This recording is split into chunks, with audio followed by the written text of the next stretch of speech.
IRM cardiaque en urgence, mais aussi IRM dédié à la recherche. C'est dans le service du professeur Alban Debreuil à la Pitié-Salpêtrière. On file tout de suite à la Pitié. Remplax, l'application du remplacement médical.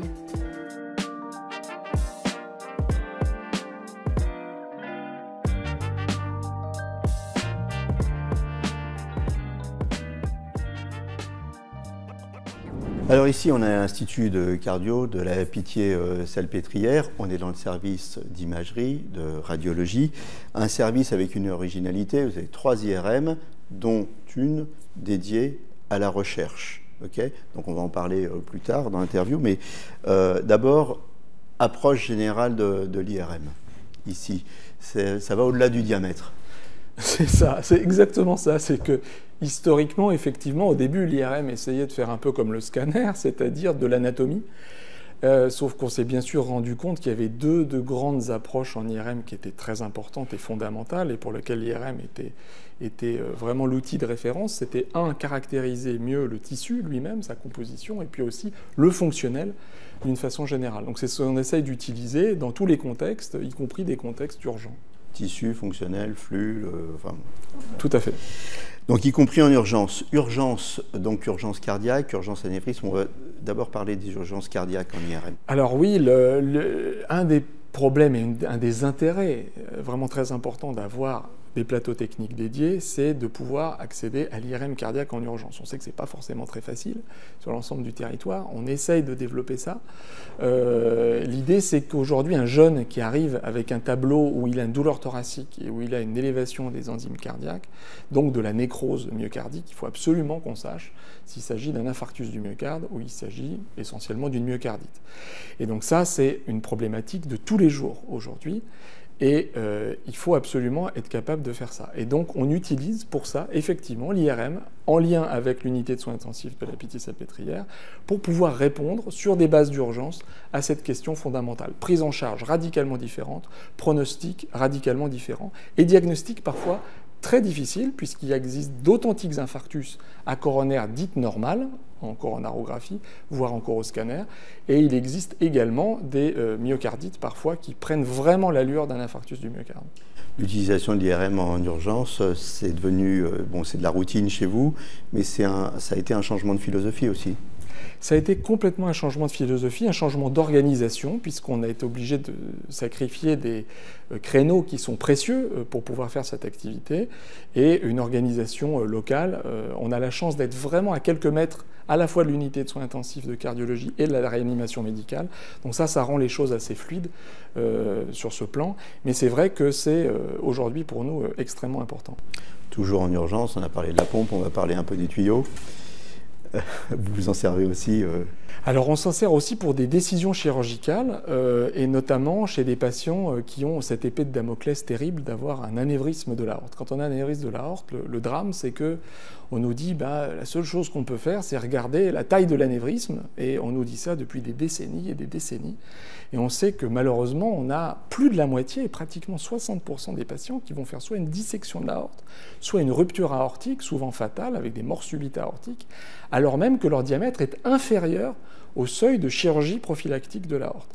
Et ça fait des années que ça dure. Et donc on s'est dit, au-delà du diamètre, effectivement, comme vous le disiez en introduction, il y a aussi des paramètres fonctionnels qui sont quand même très importants. On a la possibilité unique en IRM de mesurer sur n'importe quel segment de l'aorte l'élasticité artérielle, c'est-à-dire la déformation artérielle qu'on va normaliser pour la pression artérielle et obtenir des mesures d'élasticité qui ont été étudiées en population générale, pour lesquelles on commence juste à avoir un certain nombre de biomarqueurs établis et en lesquels on a beaucoup d'espoir pour nous permettre de mieux stratifier le risque aortique. On parlait du risque coronaire, mais il y a aussi le risque aortique. Et tout ça, ça nous fait glisser gentiment vers l'IRM dédié à la recherche, justement. Alors, qu'est-ce qu'on en fait de cette IRM ? Eh bien déjà, le problème de l'IRM dédié à la recherche, c'est qu'encore faut-il pouvoir en disposer. Et ça, pour nous, ça a été un combat de très longue haleine qu'on a mené depuis de nombreuses années pour une raison très simple, c'est que, comme on le disait tout à l'heure, l'accès est un problème dans le soin, Donc on imagine bien à quel point en recherche, l'accès aujourd'hui à l'IRM cardiaque de recherche est très difficile.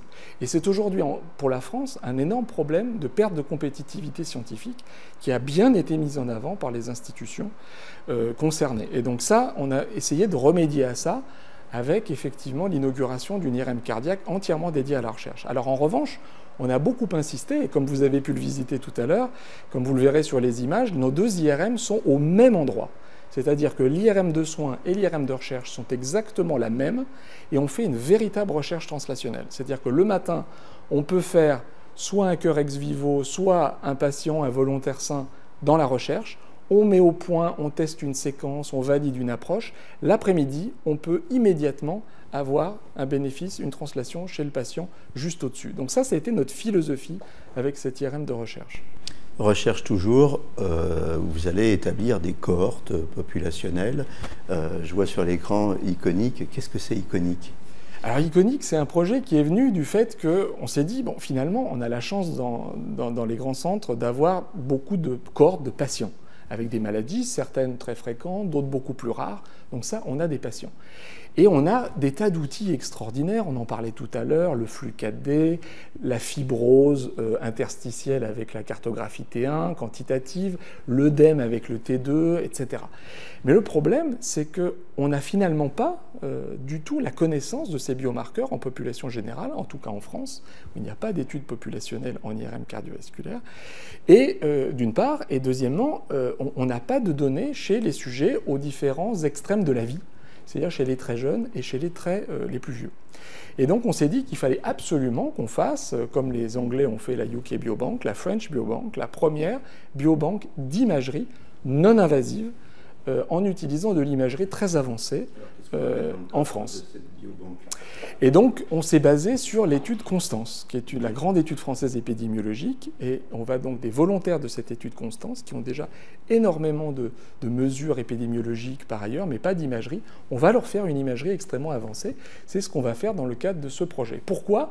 Parce que finalement, on étudie beaucoup la maladie de façon indirecte, par des mesures de pression artérielle, par des prises de sang, des mesures dans le sang, des protéines, etc. Mais nous, on va essayer de faire le pendant de tout ça avec de l'imagerie et d'étudier la relation entre les organes pour pouvoir déterminer finalement des profils de vieillissement et déterminer notre horloge biologique par l'imagerie. La relation entre les organes, ça veut dire que ça ne concerne pas simplement le cœur. Exactement. Exactement. Donc ça a été effectivement un point important de notre sujet. Ce projet est la réunion de la cohorte Constance de l'INSERM avec l'IHU, ICANN, qui est l'Institut du cardiométabolisme, dans laquelle on a créé donc notre plateforme de recherche. Et au cœur de ces problématiques est le cardiométabolisme. Le cardiométabolisme, c'est le dialogue entre le cœur, le foie, le tissu adipeux et les vaisseaux, petits vaisseaux et gros vaisseaux. Et donc, on va faire effectivement cette approche globale chez ces patients de façon à déterminer la signature de vieillissement multi-organes, cardiométabolique de ces volontaires sains. Signature de vieillissement. Donc, on rentre là dans de la médecine prédictive, hein, c'est ça ? Absolument. Absolument. La question, c'est finalement quand est-ce qu'on vieillit ? On vieillit à la naissance, on vieillit quand on est majeur, quand on a le droit de conduire et de boire un peu d'alcool. On vieillit quand on vient juste de passer l'âge de la reproduction. Est-ce que c'est ça, vieillir ? Eh bien, on ne sait pas très bien. Et en fait, c'est très différent selon les organes. Et nous, un certain nombre de nos recherches nous ont amenés à découvrir, en tout cas en ce qui concerne les vaisseaux, on vieillit très très tôt dans la vie. En fait, c'est ça, c'est l'âge réel, hein, 39 là, et l'âge cardiovasculaire, 75, c'est la même personne et avec deux âges différents. C'est ça. Hein, c'est ça. C'est ça. Si j'ai 39 ans... il est jeune, mais il a des vaisseaux enfin, de 75. Exactement. Et qu'est-ce qui accélère ça ? Qu'est-ce qui fait que le calendrier dit 39, mais l'horloge biologique dit 75 ? C'est le diabète, c'est la NASH, c'est l'hypertension artérielle sévère, c'est toutes ces maladies cardiométaboliques qui sont des accélérateurs du vieillissement biologique. Et aujourd'hui, finalement, quand on fait seulement de la biologie, on a des approches qui sont indirectes. Et donc, nous, l'idée qui est à la base de ce projet, c'est d'aller vers les biomarqueurs fantastiques que l'IRM, notamment aujourd'hui, peut nous apporter pour être capable de véritablement mesurer votre âge cardiométabolique. Alors, quel type de biomarqueurs ? Eh bien, des biomarqueurs, alors déjà, le deal, c'est non-invasif. Donc de l'échographie et de l'IRM, à la fois du cœur, des vaisseaux, mais également du foie et du tissu adipeux en population générale. Donc 2500 sujets d'Île-de-France qui vont venir, qui ont une étude du génome entier, qui ont une étude avec l'ensemble des données épigénétiques et environnementales de l'étude Constance, et auxquelles on va faire une IRM du cœur, du foie, des vaisseaux et une échographie lors de leur passage ici sur la plateforme de recherche. J'ai bien compris le principe. À quoi ça va servir, ça? Comment on va l'appliquer à la population générale derrière? Parce que la médecine prédictive, on en parle beaucoup et on voit qu'on a des outils, mais comment on upscale ça à la population générale, c'est-à-dire à 75 millions de personnes? Alors ça, évidemment, c'est un enjeu très important. Donc on va se focaliser sur les biomarqueurs qui ont le plus d'intérêt. Clairement, on voit bien que dans cette étude cardiométabolique, il y a deux grands types de biomarqueurs qui semblent ressortir. C'est tout ce qui tourne autour de la fibrose cicatricielle, mais aussi de l'inflammation, d'une part, et d'autre part, le tissu adipeux également dans tous ces états. Et que ce soit pour le foie ou que ce soit également pour le cœur. Donc ça, on sent que ça va être les biomarqueurs d'intérêt. Dans cette première phase pilote du projet, on va étudier un très large panel de biomarqueurs pour voir lesquels ressortent. Et après, vous allez faire le hit parade. Et après, on va faire le hit parade. Mais dans ce hit parade, on aura même la chance d'avoir des volontaires sains qui vont être injectés avec un produit de contraste, ce qui est un challenge assez important, de façon à déterminer quels sont ceux qui vraiment montrent un signal très très important et sont très prometteurs. Dans un second temps, notre objectif est d'étendre au niveau national une étude de 25 000 sujets, à cette fois-ci multiconstructeurs, multisites, de façon à pouvoir étudier un nombre restreint de biomarqueurs, mais dont on aura prouvé l'importance et la validité dans cette étude qui servira d'étude pilote. Vous avez évoqué brièvement tout à l'heure UK et USA. Alors on en est où par rapport à ces grands pays? Alors les premiers ont été les Américains, avec l'étude MESA, c'est en 2000, mais évidemment avec des IRM et des séquences d'IRM qui sont de cette époque et donc qui ne sont pas les techniques actuelles de cartographie, notamment de perfusion, de mesures hémodynamiques, etc. Et puis, alors la UK Biobank, très grosse étude, magnifique étude, très importante, pas non plus tous les biomarqueurs hémodynamiques, mais surtout, personne ne s'est vraiment intéressé aux sujets les plus jeunes. Et donc nous, on a mis au cœur de notre projet l'étude des sujets entre 20 et 45 ans qui ne sont pas étudiés dans les études internationales. On parlait tout à l'heure de vieillissement. Les processus de vieillissement, si vous prenez le vieillissement par exemple de l'aorte, il est majeur entre 20 ans et 45 ans. À 50 ans, pratiquement, on a perdu 80% de notre capital élastique aortique. Et donc il y a d'autres processus sans doute qui se dégradent beaucoup plus tôt que ce qu'on pensait chez certains individus. Donc quand est-ce que commence la maladie? La détection précoce, on ne le saura que si on regarde des hommes et des femmes à parité sur l'ensemble du spectre des âges de la vie adulte, c'est-à-dire de 20 ans jusqu'à 80 ans. Et on pourra sans doute prendre en charge et soigner d'une manière prédictive, puisqu'on aura compris les processus et à quel moment il faut s'y intéresser, c'est ça? Exactement, puisque derrière, une fois qu'on a détecté la maladie, l'idée, bien entendu, c'est que nos biomarqueurs ne se contentent pas d'être des biomarqueurs diagnostiques.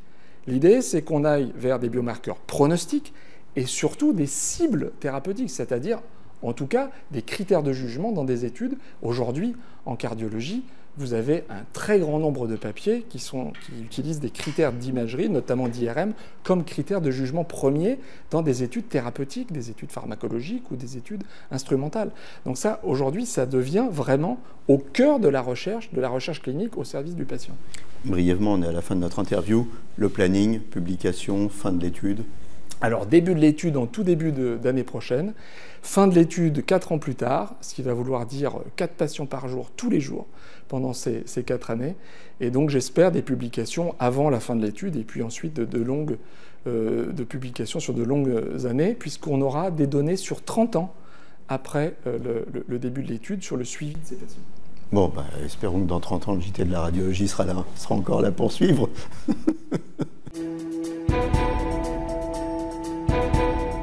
Remplax, l'application du remplacement médical.